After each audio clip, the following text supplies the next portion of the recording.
Get him on this damn show. You lost your mind tonight? That's all I have to say. Lost your mind. What are you writing now? So I'm working over here. You're talking about nonsense. I'm working. That's why we are the real deal New England Feel. It's going to be real. Into Corso Catone, the real deal New England Feel, and I'm joined by my partner in crime, as always, Mark Catone, and in the booth joining us, as always, also is our producer director, Joe Guarnieri, and you. We're happy to have you in, and we want to hear from you. Joe's got us up. The live chat is going, so chat in. We want to hear from you, and send us an email, corso.catone@gmail.com, corso.catone@gmail.com. Send us an email so we can read it on the air and talk to you guys. Also, we want you to subscribe. Give us that thumbs up. Right, Mark? We want them on there. That thumbs up on YouTube. Oh, we like to see those thumbs. Yes, they're going to subscribe. We do. We like to see those thumbs, and we want to see the tweets. Corso and Catone, and Mark introducing our heated hotline. It's a new feature that we have, and we want to hear from you. You can call in, leave us a message, and you know, Mark, the beauty about that, you can call today, tomorrow, the next day, all week long when you're listening to our show that's going to be up playing all week. Send us a message. We'll play it on the line. 855-313-PATS, 855-313-7287. And they can call and complain about you. That's right. They can call and complain just about me, right? Just about you, because I'm always right, Chris. And Joe's going to put the link up on the screen that you can get in live with us. So there's a million ways to get in touch with us. We want you to use every single one. Mark, today we got a great show today. We got a lot to talk about. We're going to get into baseball, Yankees, Red Sox, of course. And listen, Catone's comments is coming too, and you're not going to want to miss that today. So make sure you stay tuned for that. And our Die Hard segment. For all you Die Hard Patriots fans, we'll have our Die Hard segment. We'll break down the preseason games. We'll go through our QB battle, Gilmore Watch, and much, much more. So we got a lot to come. And Mark, what do you say? You want to take that heated hotline out for a test drive right now? Yeah, let's see. Let's see what they have to say, Chris. We might as well. It's a good one. So Heated Hotline is brought to you by Special Sauce Podcast. Startup Finance and Drive, specialsaucepodcast.com. Joe, let's hear it. Hey, guys. Bob Carlson from Bridgeport, Connecticut. And love the show. And diehard Yankees fan. And I'm at the bar the other night, and a couple of Red Sox sitting next to me, fans. And the Yankees just sweep the Red Sox. It says, wouldn't it be nice to see the Yankees-Red Sox rivalry them go at it like old days again? And I hear some grumbling, and no. I don't understand.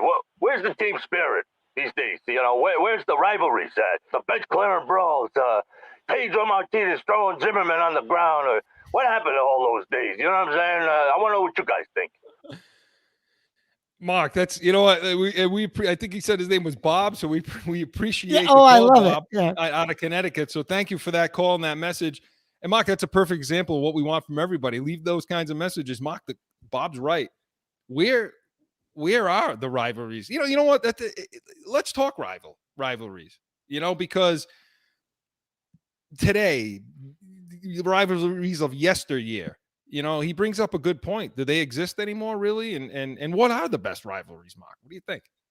Well, being in this part of the country, I mean, obviously, you got to say you got to bring up what Lakers Celtics, right?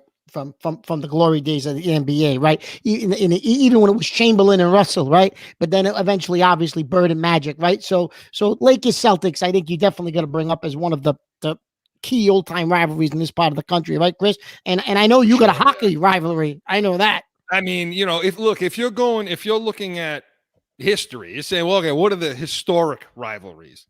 I agree, Mark. Lakers, Celtics.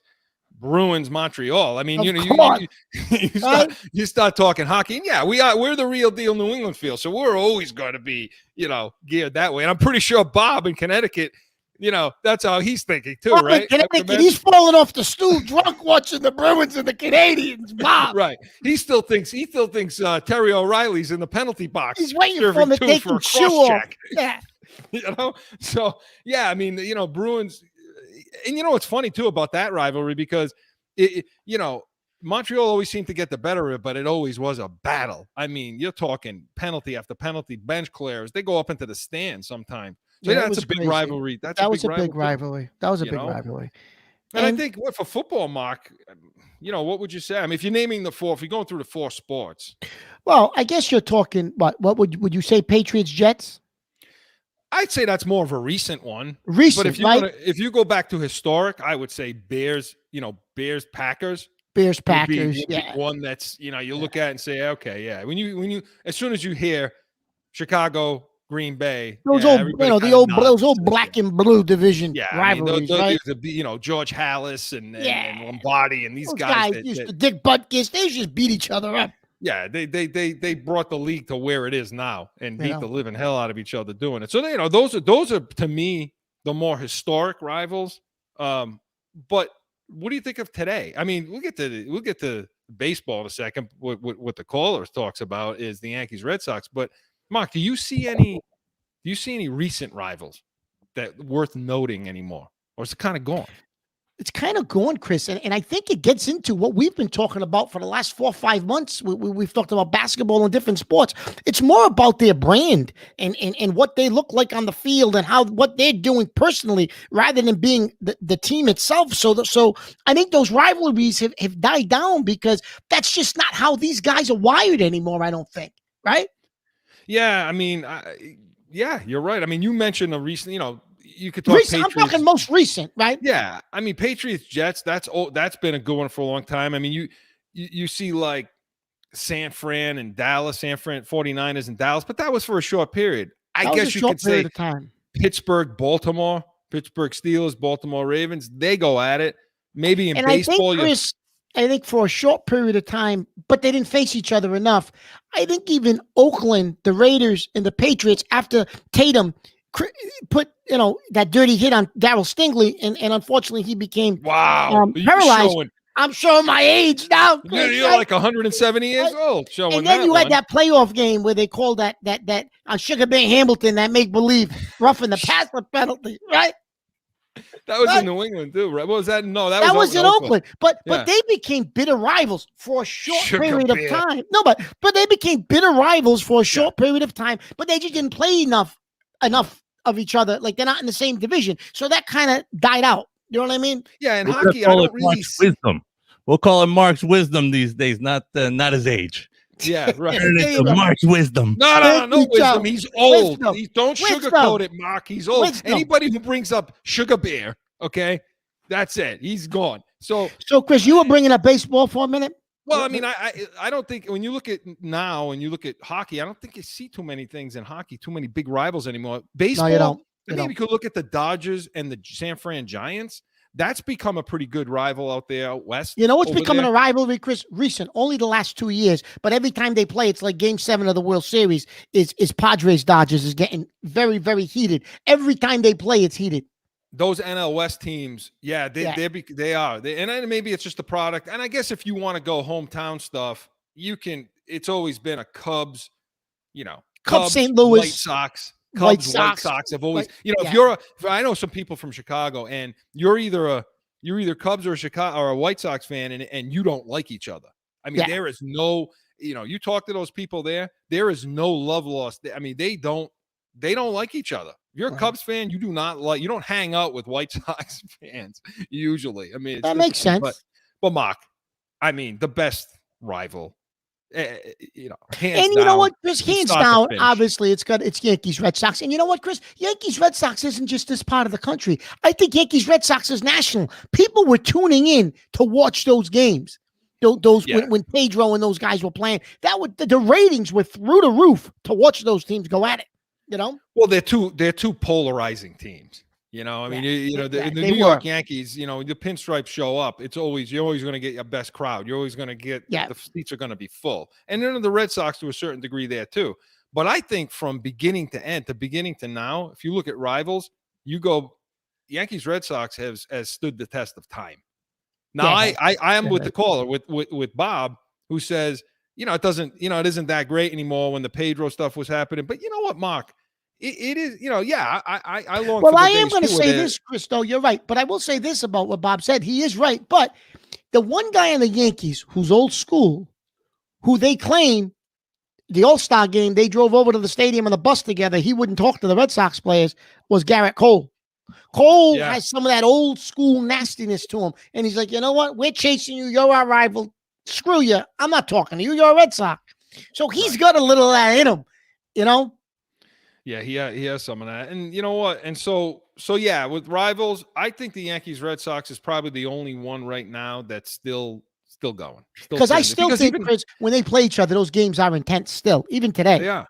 They are even today. I mean, look, and that takes us to now. I mean, we can't have a perfect segue into talking about this situation, because talk about that sweep, Mark. What the hell is going on? What has happened?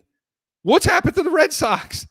A couple of things, Chris. I think two things in my mind. First, we talked about back in April when we did our preseason, when we did our baseball preview, right?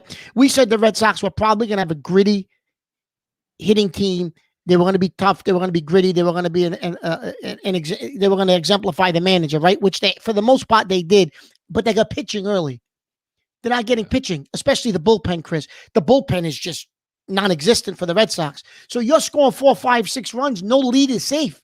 They're up 5 runs in the bullpen. You get to the bullpen, and you got a shot to beat the Red Sox no matter how many runs they're up. So the bullpen has failed them, obviously. The starting pitching, I think, has also failed them. The pitching is hurting them. But the second thing is the trade deadline. The Yankees infused life into their team by picking up Rizzo, Gallo, and they picked up a couple of middle relievers.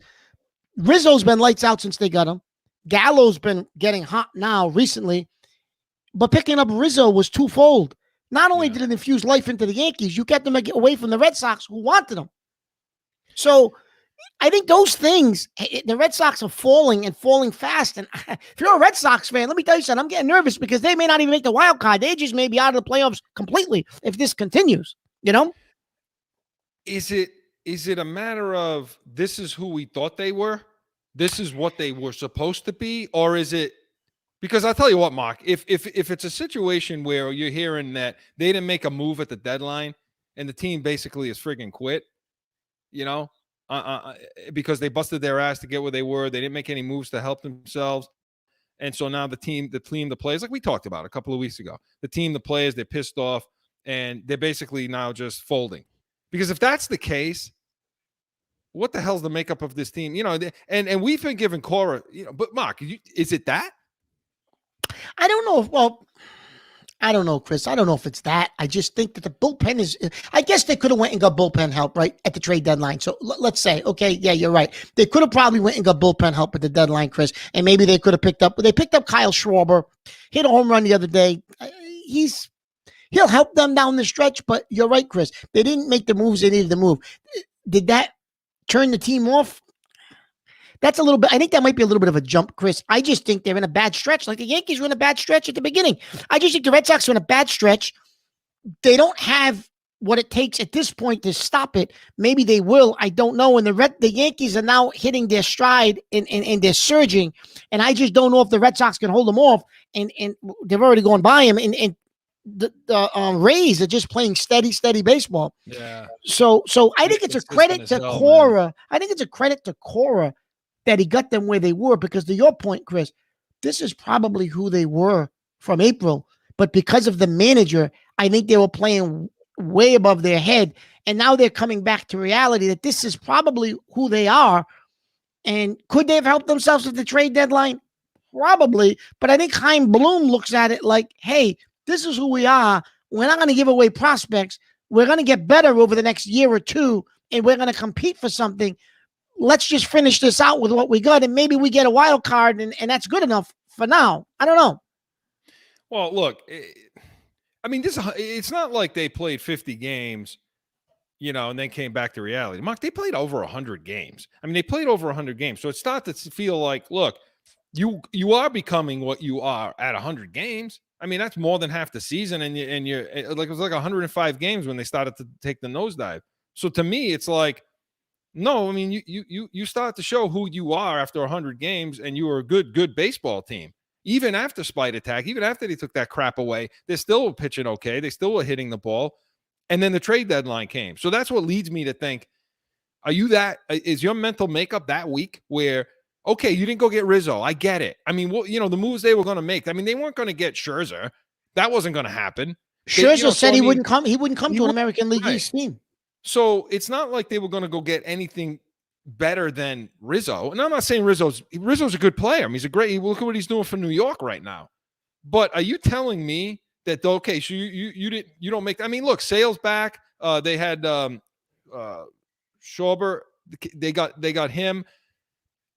So you don't go make a move. So you're telling me this team would have been better the way this is playing out, their mental makeup, and they would have been trying a little harder if you put a guy like Rizzo on this team? Well, what the hell? For as much credit as we're giving Cora, and we've been giving Cora, and you and I are fans of that guy. We were, yeah. Well, I got to give him this much crap for it then too, because if you can't get your team motivated to play the way they were for the first 100 games, and look, you're playing 105 games, Mark. You're going to go through stretches in that playing bad teams, playing good teams, up and down, and now they just fell off a cliff. So I can't. It's hard for me to wrap my head around saying this is just who they were, and now it's coming to light. I would agree with that if 50, 60 games were played, and then it started to happen, but not after 100. So I don't know what the hell's going on in there. And look, I'm not this. Do you give the organization crap for not doing it, or do you buy into their plan? Well, I would personally give them crap, but I think this is their plan, and I think the ownership's okay with it. I think they looked at it, Chris, as okay, we're getting Chris Sale back. That's a pickup. That's like you made a trade at the deadline. You brought in a pitcher. Your pitcher is Chris Sale. You didn't have to give anything up to bring in a pitcher, right? You brought in Kyle Schwarber. He didn't cost you a lot. Where they messed up was I think they needed to bring in a couple of middle and back end relievers that they should have probably did, because Sale's your pitcher. You brought in a hitter. You probably need to bring in a couple of pitchers out of the pen, or maybe, and that might have helped you. They didn't. So me personally, yes, I give them crap for that. But I think the ownership is on the same page with Bloom that this wasn't our year. We didn't plan on winning this year a World Series. What's happening is gravy. If we get a wild card or stole the division, great. We're ahead of schedule. I don't think they thought this was the year. But hey, if it happens, it happens. Great. I mean, you and I 4 weeks ago were saying, Jesus, they got a shot to win the whole damn thing. And then the wheels came off.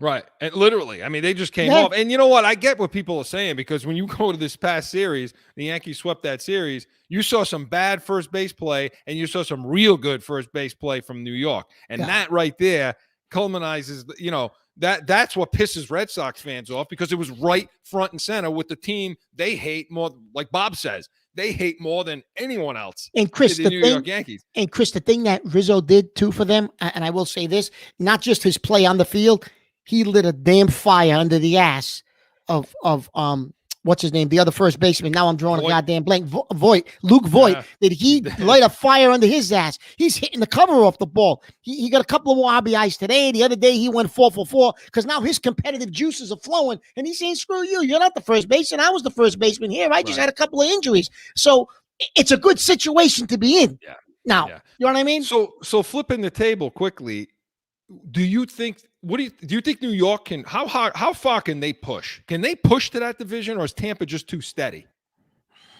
They're up right now 6-0, New York. They are up 6-0. Tampa's up 2. I think Tampa's too steady, Chris. I think we'll probably fall short, but I think we'll be in great shape to be the host the wild card game, and that's the way you want to be. You host a wild card game, you win it, and then unfortunately you're not going to have home field advantage in any of these playoff series, but that is what it is. You didn't win the division. I'd be shocked, Chris, if they catch Tampa. I just think Tampa's too steady, and I think they jumped out to too big. We got ourselves in too big of a hole. But if we can stay steady now the rest of the year and get the home field wild card game, play it out at Yankee Stadium, I think we'll be okay. Well, what is it now? I mean, what is it, about five or 6 games? We're 5 behind the Rays. I think we're a game and a half up on Red Sox, and we might be 2 or 2.5 up on Oakland for the wild card.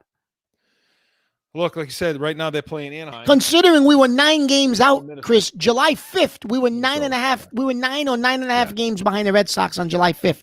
So we talked about Aaron Boone, that series that they played, saying, hey, they need to fire Boone because. So, Chris, do you bring Minnesota Boone back? They're playing. Sorry. Do you bring Boone back? No. Okay. No. Cashman may have saved the job, but not Okay. Boone. Absolutely not. Screw Boone. Not Okay. Boone. Screw him. Are you kidding Okay. me? I'd rather bring that cartoon character Darth Vader up here from Tampa and let him coach Oh, the Yankees next year. no. Listen. You know? You crossed the line. I don't want the cartoon character from friggin' Tampa Bay. All right. Well, listen, Mark, that was fun. That was fun. And you know what? That was so much fun, Mark. Listen, the executive decision. We're gonna do Yankees versus Red Sox every. What do you think about this? Yankees versus Red Sox every single week as a segment, as a feature, bringing it to you people. Mark, what do you think about that? Finally, our caller got you to talk some baseball. I've been waiting to talk baseball all year. Well, stay tuned to that next week because that's what we're going to do. Coming back, everybody get back in because Catone's comments are next, right on the other side.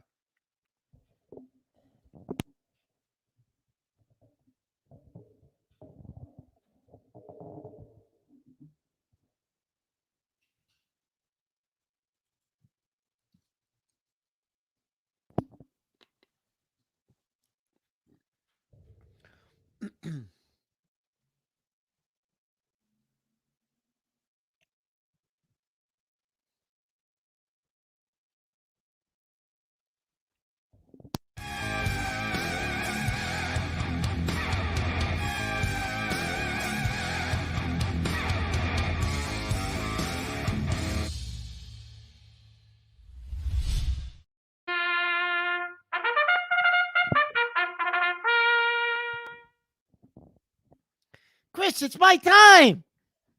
Listen. It is your time, my friend. Go for it. Listen, so I've been thinking, Chris, because we all know Joe. He had COVID brain, right? He caught COVID. He had COVID brain for a couple of weeks. So it got me thinking. With this Delta variant now and all this yeah, I know. With this Delta variant and all this stuff going on now, and now everybody's saying, "Well, we got masks again and all this other stuff," right? Well, we got all these unvaccinated people. Listen, it's simple. Go get the damn vaccination. Oh, it's got chemicals. It's got this. What if it does something to you? Listen, do you realize the garbage you put in your body every day? Everything's got pesticides, chemicals, garbage. I go, you're stuffing your face with potato chips. There's all chemicals to keep the potato chips fresh. You go buy fruit. They spray them with all kind of shit to keep them fresh. What the hell's the difference? Stick the needle in you. Get vaccinated. That's it. I don't want to hear it anymore. These goddamn people. I don't know what's in it. You don't know what's in it. You're eating more garbage, preservatives. What the hell's the damn difference? Just take the shot. I'm fired up. So, Mark, I just have a quick question. Joe, can I ask him a question in Catone's comments? Is that okay? Can I that allowed over here? You know? Oh yeah, we got once he's finished, we got questions because What? Okay. There's no questions. It's down fast enough over here. So I mean, it's definitely not it's not a wrong assumption then that you have been vaccinated, right? Because I know you can't. Well, Mark, what do you think about the problem of? I want to hear, since you brought this up. What do you think about people being able to ask other people if you have? Because everybody's HIPAA. Don't ask if you've been vaccinated. What do you think about? Should you be able to just Who cares? You've been vaccinated. Yeah, I've been vaccinated. I took the 2 shots. I took Pfizer. I took it. I'll tell you what I took. My whole family had Pfizer. What? What's the big goddamn deal? Yeah, I've been vaccinated. No, I haven't been vaccinated. If you haven't been vaccinated, who cares? Yeah, I haven't been vaccinated. These people have lost their minds. You know what this became, Chris? This became just a political thing. It was Biden, Trump. One said, who cares about the vaccination? It shouldn't have been political. It's a health and safety issue. Just do what you got to do. Move on. Let's get back to our goddamn normal lives. I mean, this is craziness now. This is absurd that we're going to go back to mask mandates. At least I don't know about where you are, Chris. My daughter's going back to high school. She's going to wear a mask. My son's a little different in college, but his college required. It's a private college. They required vaccines, Chris. You couldn't get on campus without being vaccinated. Or you could have still attended the college, but you'd have to do virtual learning. It's a little lighter here. Some of the schools are taking the stance. What they're doing is they're basically backing into a corner and saying, look, you take the get the vaccine, or show us 2 negative tests per week. That's a lot. 8 per month. That's a lot. Okay, and show us 2 negative tests per week, and you'll be okay. Uh, You know, and basically what it does is it backs the parents in the corner and says, you know, like, get the vaccine, because 2 negative tests a week, you know, one of those is going to, at some point, Of one course you know, it it's going to is. come up. You're going to have a false positive. You're going to have something. And when that of course you happens, are. you got to sit out of school for 10 days, and there's no virtual learning at the school my kids go to. There won't be virtual learning. They're not going to do that.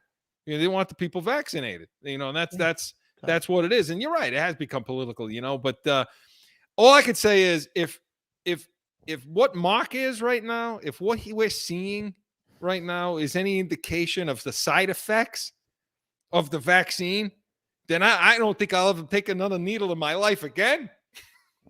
What about you, Joe? I'm gonna have to go with no comment. Hey, isn't it? I was gonna ask you, wasn't it? As you know, a lawyer, isn't it against the law to ask? I used to be a lawyer. Yeah, Used to Go be. ahead. What isn't it against the Some law? people I used to be. Is it what, Joe? Against the law to ask somebody like their medical history? No, I mean, it's not against the law. I mean, you know, They don't, have they're to, a they HIPAA, don't have to give you the answer, right, Chris? they're a HIPAA law. I mean, you're not going to get arrested for asking somebody if they've been vaccinated, but there are certain HIPAA regulations that you can't, you know, in public sectors where, you know, you can't require. And I'm not this type of an attorney, so listen, everybody, go get your own advice. Get an advice from some lawyer somewhere. I'm in Arizona. What do I know? But you know, in the public sector, no. I mean, you can't.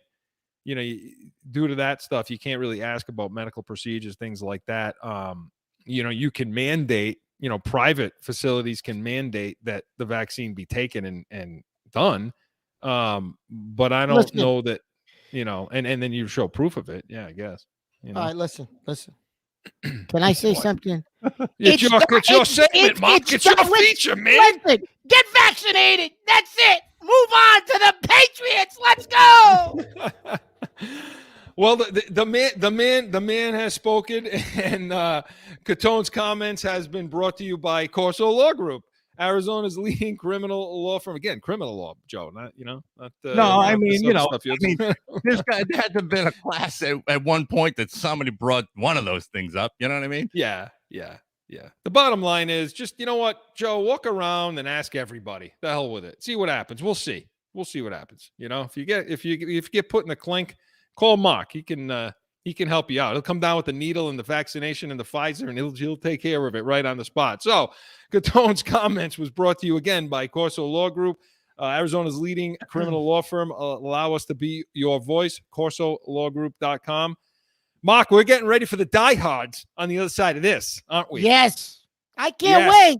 So coming up is Patriots talk for the diehards, quarterback QB battle, Gilmore Watch, and all of that and more. Back in a minute.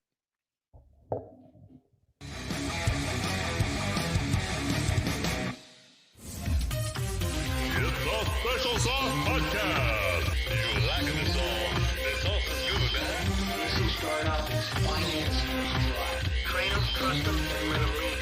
With your host, Marcus Aurelius.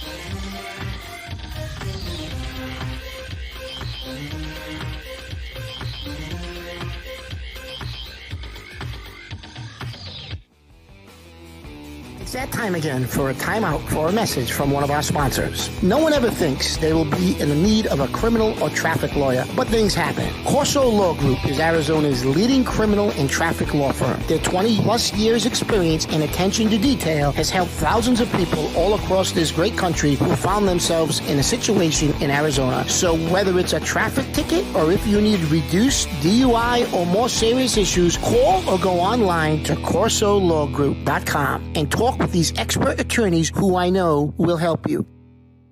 Corso Law Group.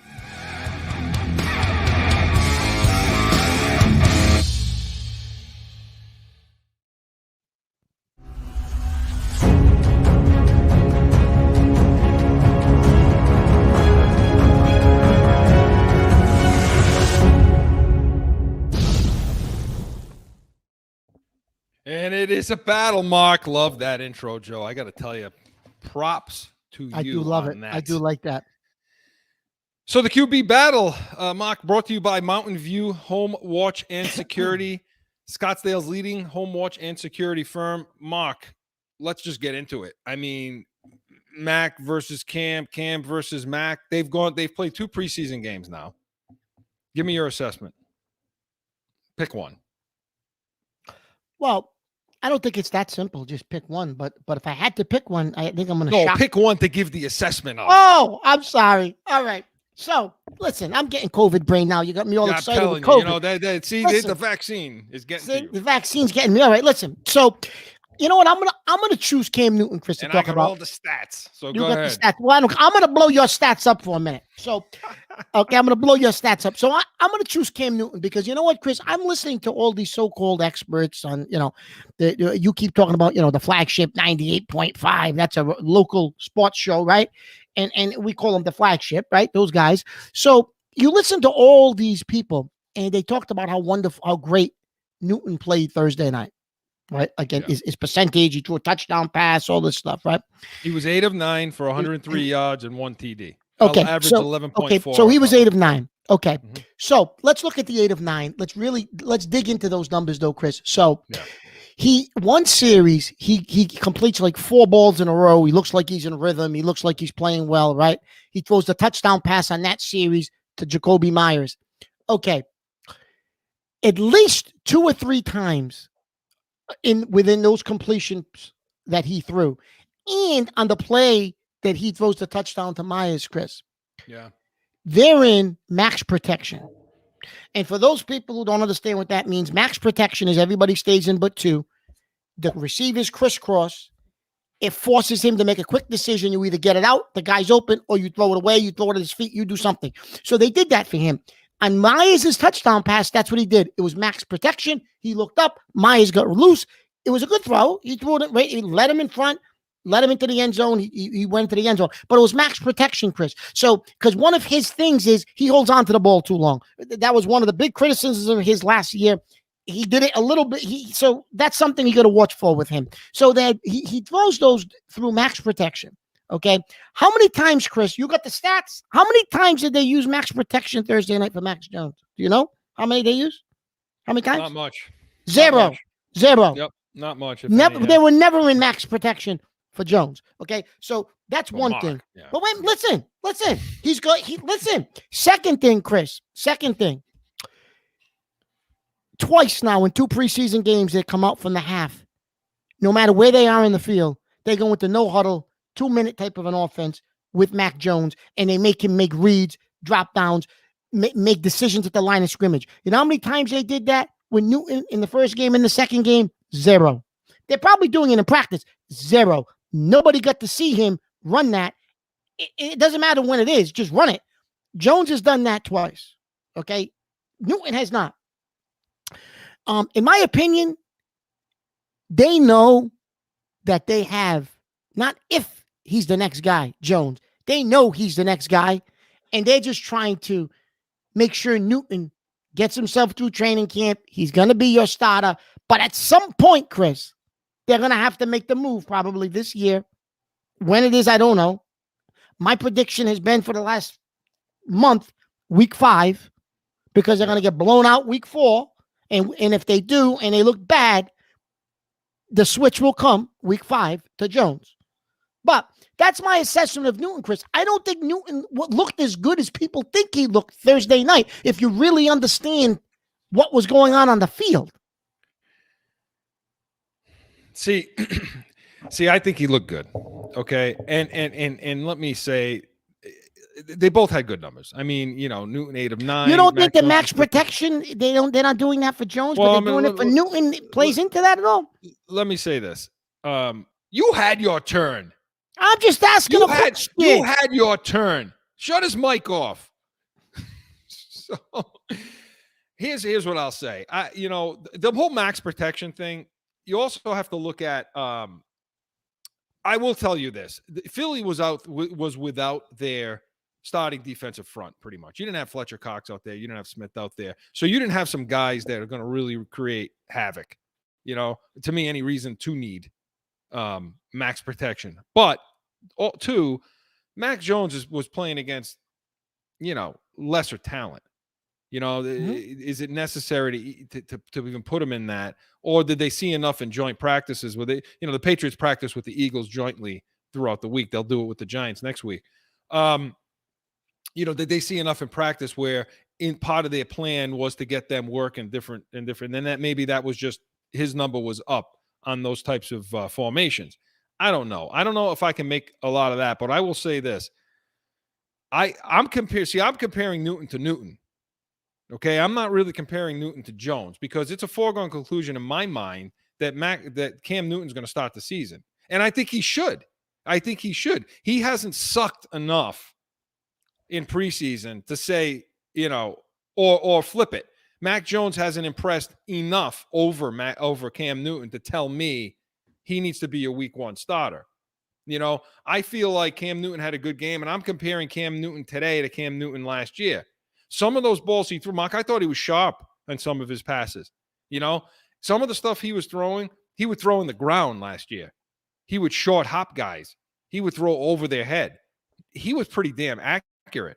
He was pretty accurate on Thursday night. And I thought that he didn't hold the ball too long. He made reads. He got the ball out. He got it out on time. And he hit the receiver I think he should have hit. Now, were there a couple of guys here and there that he could have probably gotten the ball to and he didn't? Maybe.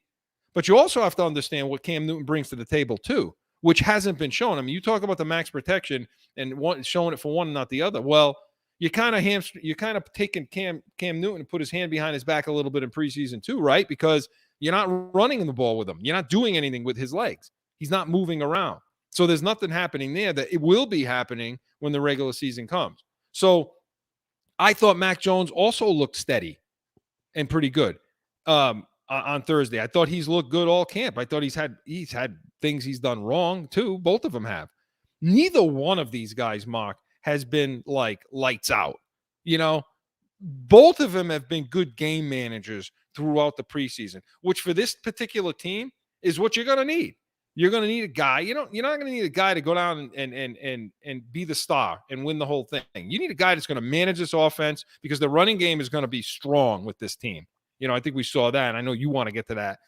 The running game is going to be real strong. So these two guys are going to have to be smart, not make mistakes, not put themselves in bad positions, put the offense in bad positions, you know. And so I think Cam Newton's done that. But as far as the week 1 starter, and I want your take on right now in your opinion, because after next week, you know, it's game time. You know, we get 2 weeks and then we got the game. So I would think that if Mac Jones is going to make a push to be the starter, it's going to have to be this week coming, you know, and that's going to be his shot because I don't think he's, you know, surpassed Cam Newton right now. And I don't think he should, Mark, because some people are calling this saying, hey, Mac Jones, you know, get him on the field. He's a better quarterback right now.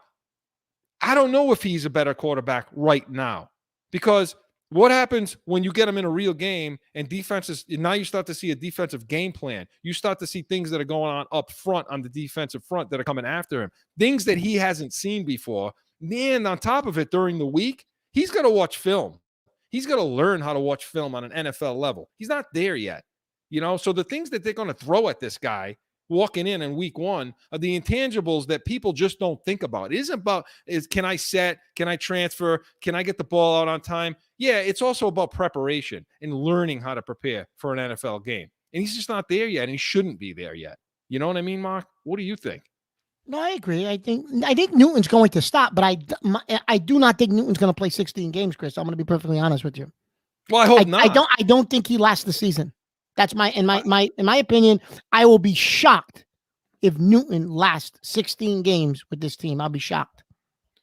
Well, I think he's going to be better than he was last year. I mean, which is what we talked about. Oh, Chris, Jesus. Oh, Chris, I could go to the bar that our caller was in and get a guy to be better than Newton was last year. That's he was nonsense. horrific. You know how much crap you gave me when I told you that he was working with that quarterback guru, and I told you that he's going to be better than he was last year because of all the Chris, things he talked about. You said he sucks. He sucks. It doesn't matter, but he If he still woke sucks. up from his sleep, he'd be better, for Christ's sakes. You can't be any worse. He historically put together one of the worst seasons in the history of the NFL by a quarterback, Chris. How's he not going to be better? He has to be.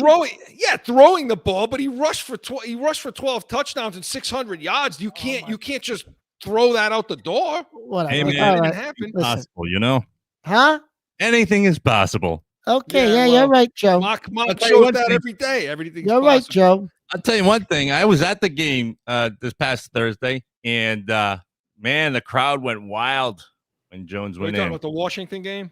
The Washington game, and Yeah. the crowd So, was wild. yeah. when he So, went in. Chris, So, I don't know. no, I agree, Joe. I'm sure they did. Can I say this, Well, though, the Chris? people want because the Chris- people are hungry. Okay, Chris, can I say this, though? Yeah. So, is this offense, in my opinion, is still built for a guy like Brady? What Brady's skill set was and what Yeah. Brady did, I still think as long as McDaniels is the offensive coordinator, that is still the basic foundation of what this offense is and what it wants to be. And from what I've seen in preseason, I still think, I'm not saying week one, I'll agree with you. Newton's the starter. Newton's going to be the starter for a while this year. Mac Jones fits that offense. What Yes, he does, absolutely. the way he slides, the way he can throw the deep ball, the throws that he does make that Newton hasn't made yet, Chris. I still haven't Right. seen Newton make them. He's better than Yeah. last year, but I still haven't seen him make them. This fits him better. This offense is a better fit for Jones than Newton. Long term, he's that next guy because he has more of the. I'm not saying he's Tom Brady at all, but he has some of the same skill sets that Brady brought to the table when Brady started. Obviously, right? Yeah. And I will say this though. If Mac Jones is who you're rolling with next year, which I think you agree he's going to be the starter next year, you do agree with that, or do you think they're going to give him Newton back again?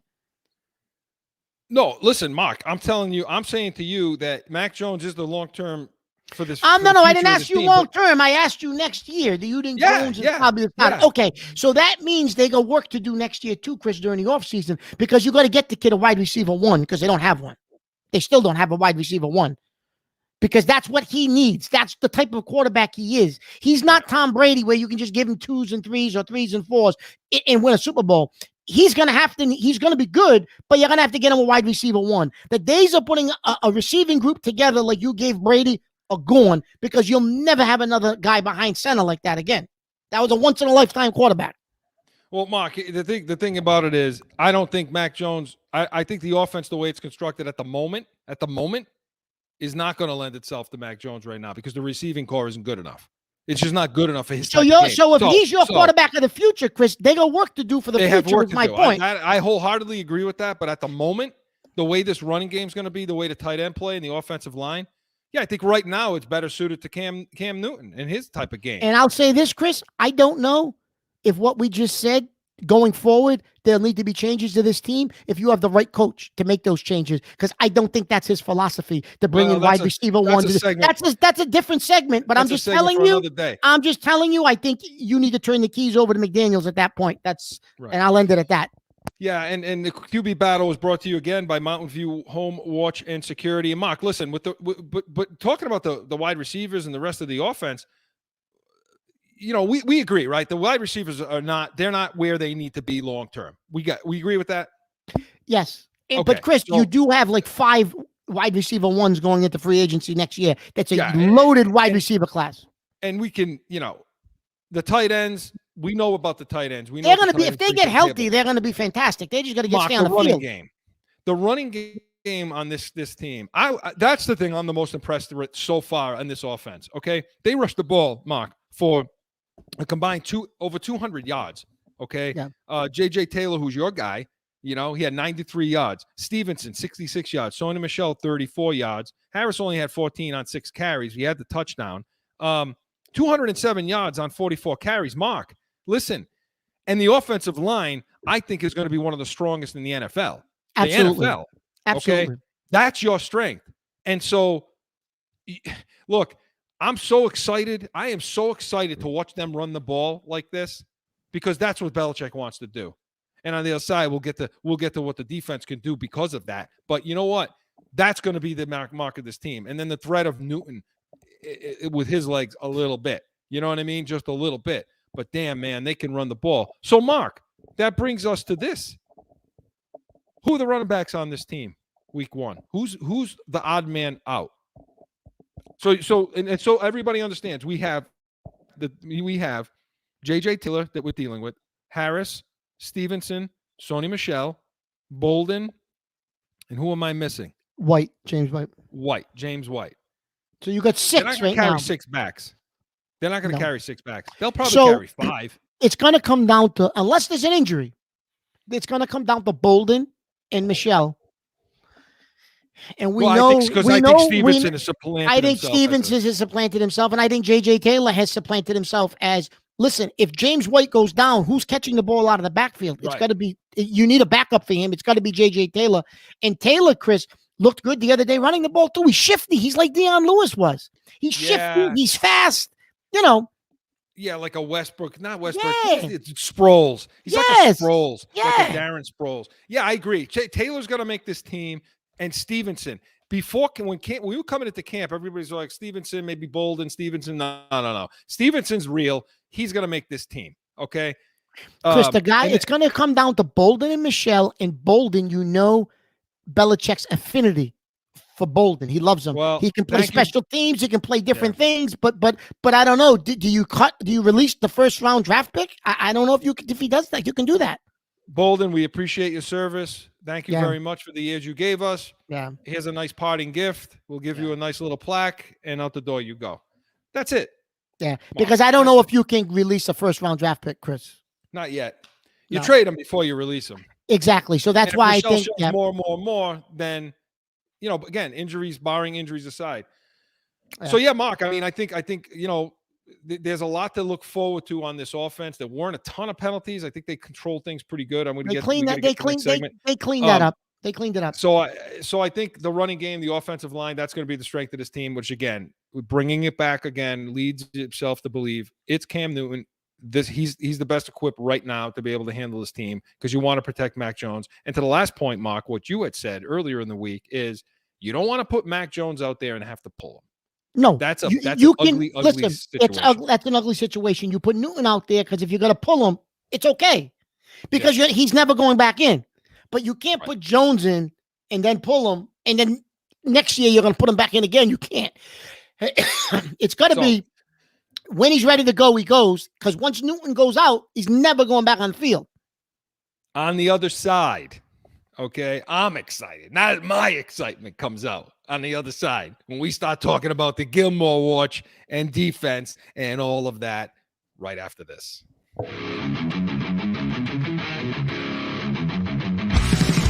Get ready for the Pats Nation, the only real deal New England Patriots post-game show. Sponsored by Corso Law Group. Allow us to be your voice. And the Special Sauce Podcast. Startup, finance, and drive yourself to success. And now, Corso and Catone.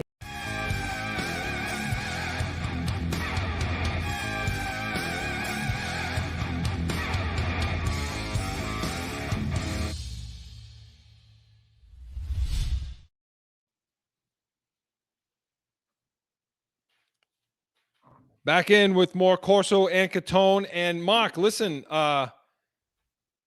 we got to have a Gilmore Watch, okay? Yes, we do.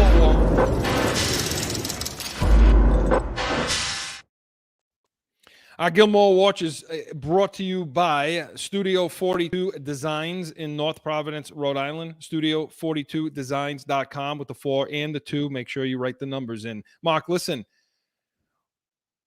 this is a segment we're going to be doing all preseason while this guy sits out, right? So Stephon Gilmore hasn't been on the field. He's got this quad injury, but is it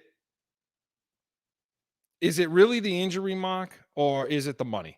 What are your thoughts? I think it's the money, Chris. I mean, at this point, do you really think his quad he's still out with the quad? I mean, I find it hard to believe that he's still out with a quad injury. I mean, I have to think they're just figuring out money. Listen, what do you want to do? Do you want? I mean, maybe the quad was a little tender at the beginning of camp, but at this point, it's almost you're getting close to getting into September now. I mean, I have to think it's just a matter of how do we figure out how to get him what he needs to do to get on the field this year, or do we figure out a way to give him a couple of year extension? I'm not sure, but I don't think it's the quad, Chris. Do you? No, I don't think it's quad at all. It's money. It's money. He wants more. That's what this is with Gilmore. And so the question becomes this: as it trickles down to the defense, the rest of the defense. So do you think defensively as a whole? Well, okay, you can bring it to the secondary first. Do you feel like the secondary is playing well enough? Who's got the leverage now based on how you've seen the secondary play? Well, based on the fact that Jonathan Jones got himself a little banged up, Chris, I think Gilmore has the leverage because I think the front seven has played great in preseason, and we'll get to that in a few minutes. But I think leverage-wise, if you've watched the secondary, Chris, I think Gilmore's got the leverage at this point. I mean, you had Joanne Williams starting the other night because of a couple of guys being dinged up.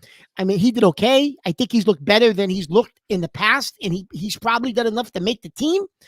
And he played some safety too. He's got a little versatility. But you need Gilmore on the other side of J.C. Jackson. You absolutely do if you're gonna make a push to make the playoffs. I think personally. No, I agree. I mean, I agree with that. But I will say that the secondary looked a lot better in week 2 of the preseason than they did against Washington. After the Washington game, I thought they better get Gilmore back on this field pretty damn quick. Now, after Thursday, watching them against Philly, I mean, again, you take it all this too with a grain. I mean, I'm not there for the joint practices. I wish I could see what was happening on that field during the week. Well, because Jalen Hurts didn't even play Thursday night. Their starting quarterback, he had like a little bit of a stomach thing just before the game, and they pulled him. So you're right. I would love to see what went on in joint practices because that would have given us a little bit of more of what the secondary really looks like, right? But judging from the game, I agree with you. Williams was all over the field. They put him at corner. They put him at safety. I liked him at safety. Okay. Yeah. I thought he played well. Chris, you and I have said for a couple of years, maybe that kid is a safety. Yeah. I thought it right away. And I looked at that kid right away and said, he's not going to make it as a corner.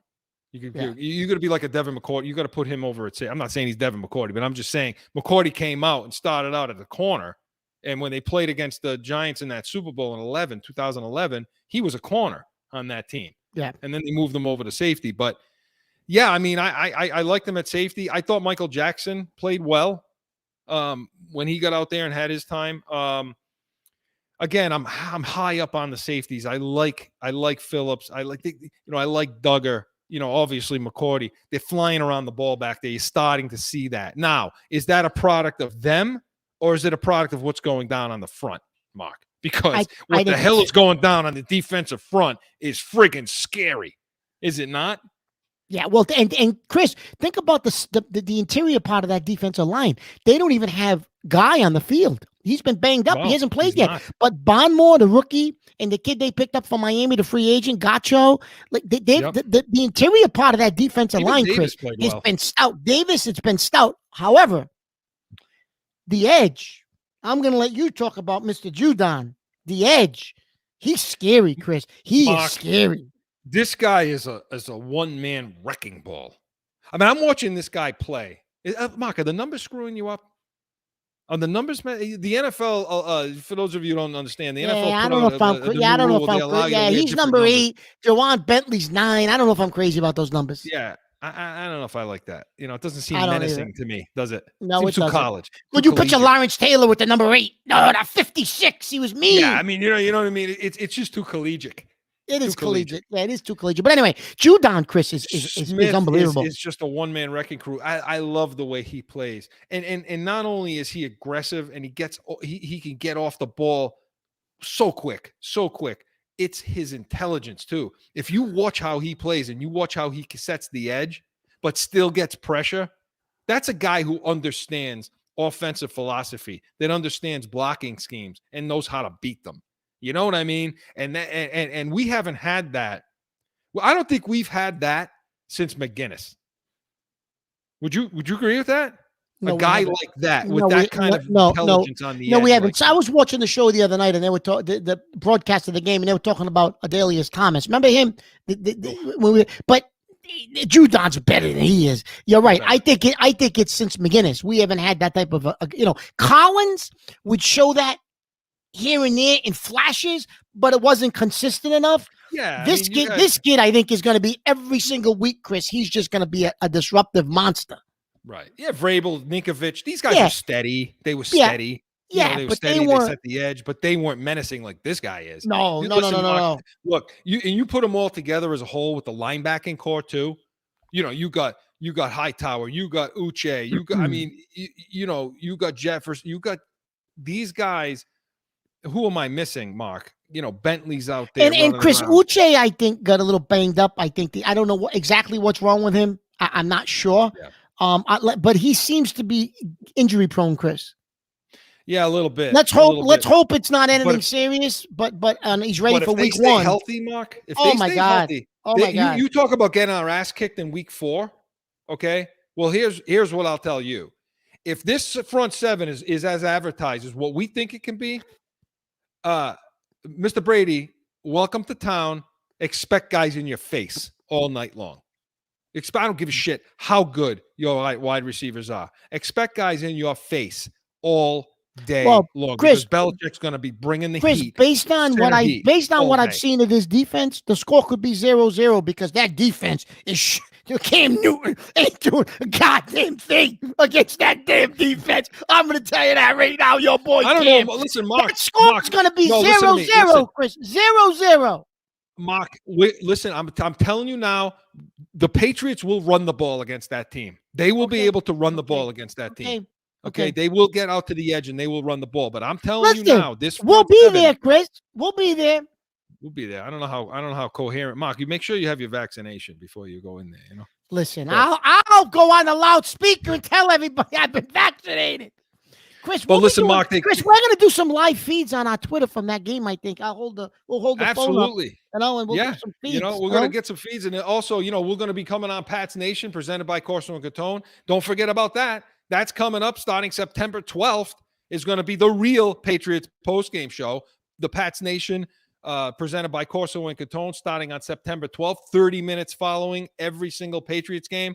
That one, though, Mark, we're going to be doing the post-game show on Monday night because we need to give you our full attention and effort. I don't think Mark is going to be in any position to do a post-game show after being in that stadium. So no, we're not doing want that. us at our best, and that's what it's going to be. But yeah, 30 minutes following every Patriots game will be the Pat's Nation, presented by Corso and Catone, the real post-game show. So yeah, Mark, defensively, Van Noy, that's who I was thinking about. Mark, this front seven is going to bring heat. They're going to bring pressure. They can set the edge. I'm very, very, very excited. Mark, top 10 defense for sure. Oh, for sure. For sure, top 10 defense. And I think maybe even better than that. If everybody's healthy, Chris, I think they got the potential to be a top 5 defense. I'll be honest with you. I feel my prediction about this But defense. wait a minute. Back to Gilmore watch. They're top 5 only if Gilmore's on the field. Yeah, and he will be. He will be, Mark. He will be because and by the way, I think they're going to lead. I think they're going to be right there, the top 2, 3 in turnovers. They're going to okay. I think Gilmore will be there to bring it all the way back. I hear a whistle.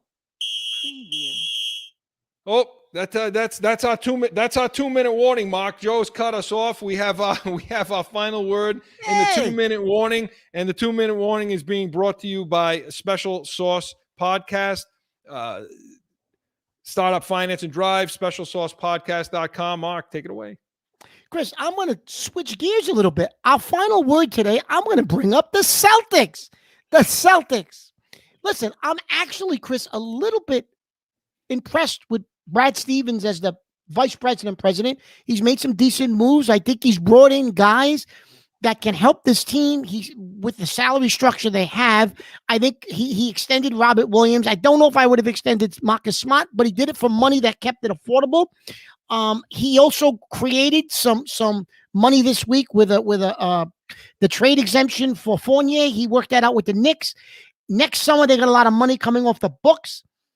I think Stevens has a plan. I'm optimistic about the Celtics. Even though we weren't talking Celtics, I had to put that in there before I forgot. I'm optimistic.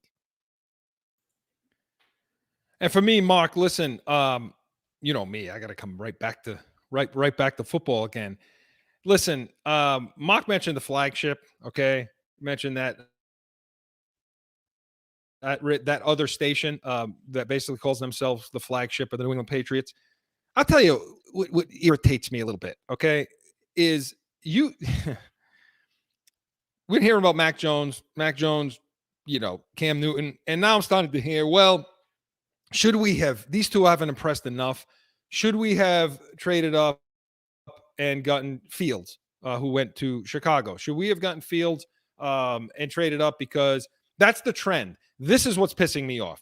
This talk of the trend in the NFL is going towards that type of quarterback, the Justin Fields, the Jackson, those types of guys that can move around, get around. Listen, go back, and I want all of you to do this, okay? So you tune into the show again this week, watch it again, okay? Go back in the meantime and go back and look at the last 10 to 15 Super Bowls and who are the quarterbacks that won those Super Bowls. You're talking about Brady, the two Mannings, Roethlisberger, Aaron Rodgers, Flacco. You're talking about Trent Dilfer, Brad Johnson. I have not mentioned one guy that can get outside, that runs around like a Lamar Jackson. Not one. Not one of those guys wins. Okay, fine. Mahomes, maybe Wilson, but those guys can do both.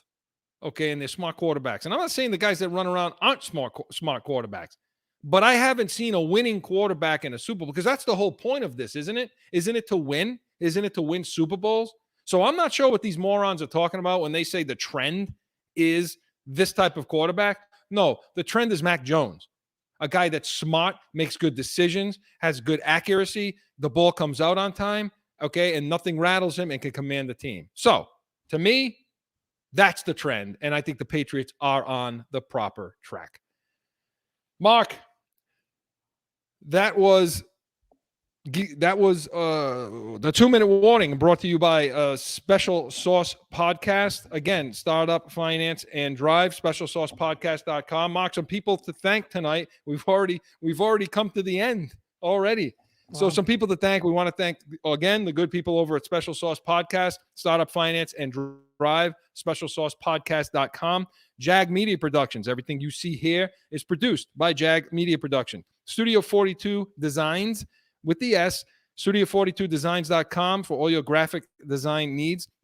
Corso Law Group, Arizona's leading criminal law firm. Allow us to be your voice, corsolawgroup.com. And Mountain View Home Watch and Security, Scottsdale's leading home watch and security firm. We also want to thank our producer director, Joe Guarneri. Nice job as always. So tune in. First, tune into this show all week long. Joe will have it up and running. And again, we give you some homework assignments. So go look at those previous Super Bowl winners. Go check out our show again. And listen, all week long, the Heated Hotline. We want to hear from you. Leave messages all week long. Take a look at the show again. Let us know how wrong Mark was. So we want you to take a look at the show all week. But next week, tune in. Our usual time, Tuesday night, 8 p.m. Eastern. Joe will have us up again. And don't forget the Pats Nation presented by Corso and Catone starting September 12th, 30 minutes following every single Patriots game. So for Mark Catone, Joe Guarneri, I'm Chris Corso. So long, everyone.